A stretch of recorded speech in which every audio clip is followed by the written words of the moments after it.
sure you don't have a selection process where it's all white males on the selection process. Bring some diversity there. If you don't have diversity inside your organization, connect with community members. Bring them inside the organization, just so that it's a more inviting and inclusive experience to begin with.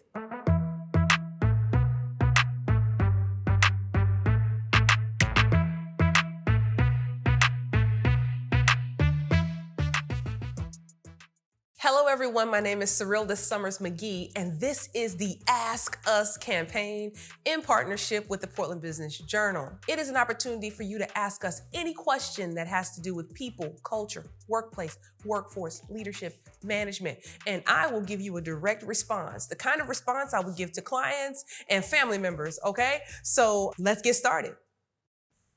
All right, everyone, here is the fourth submission to the Ask Us campaign for this week's Ask Us. Here we go. They say, we are trying to be more inclusive with our recruitment and hiring practices, but what are specific things businesses can do to make their workplace more inviting, welcoming, and inclusive for BIPOC staff? Let's get to my response.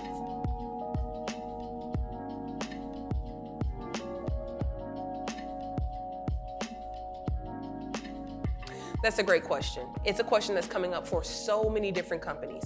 How do we identify historically underrepresented folks and then compel them to come and work at our company? And then how do we retain them once they actually are on board? So I'm gonna break my response up into two different segments. One is the recruitment approach, and then the second one is kind of the retention, sense of belonging side of the house. To begin with, number one, you need to know who's in your applicant pool. If you don't know who's in your pool along the way, along the recruitment and selection way, it makes it nearly impossible for you to really identify historically underrepresented folks and then bring them along throughout the process.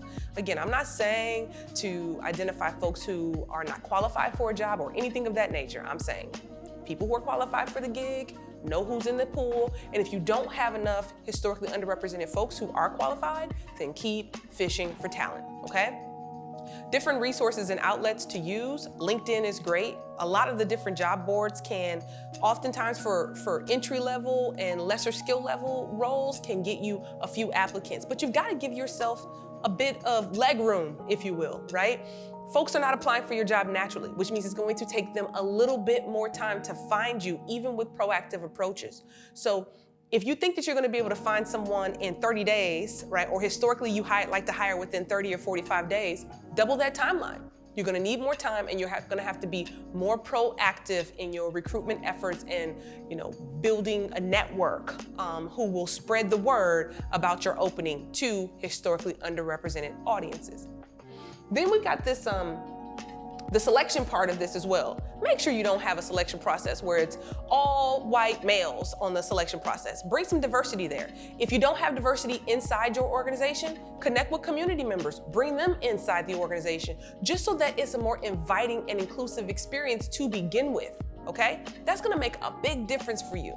And then this third part, or the last portion of this trifecta, if you will, is the inclusion and retention side of the house, right? How do you make a person feel like they're not a token? Feel like you didn't hire them for charity? Feel like they were not selected just because of their skin? That is critically important, and that's a much richer conversation for us to explore. What is your current culture? How do you currently go about onboarding folks and making people feel like they're a part of your community and a part of your team, right? Like, let's just thoughtfully design that. Again, we can go deeper, but some of the things to explore is, are your managers prepared to lead a diverse workforce? Are your managers prepared to deal with conflict as they present themselves? Because remember, conflict is not naturally bad or good. It's just the reflection of tension and disagreement from people seeing things differently. That's diversity. So when conflict presents itself, how do you respond to it? Be prepared to respond to those things. That's gonna make a huge difference in the culture, in the look, in the feel of your organization, all right? I know that I couldn't go too deep on this topic. This is a super rich topic, but if you have a subsequent question, a follow-up question, you can email us. You can also submit us a subsequent question to the Ask Us campaign. We love receiving those, and you can call us, okay? So connected here is the document that we use to collect demographic information from your applicant pool, completely legal, with some instructions. We offer that to you because we want you to get it right, and we want you to diversify your workforce. So that's my response, and continue to submit your questions. Thank you for submitting this question.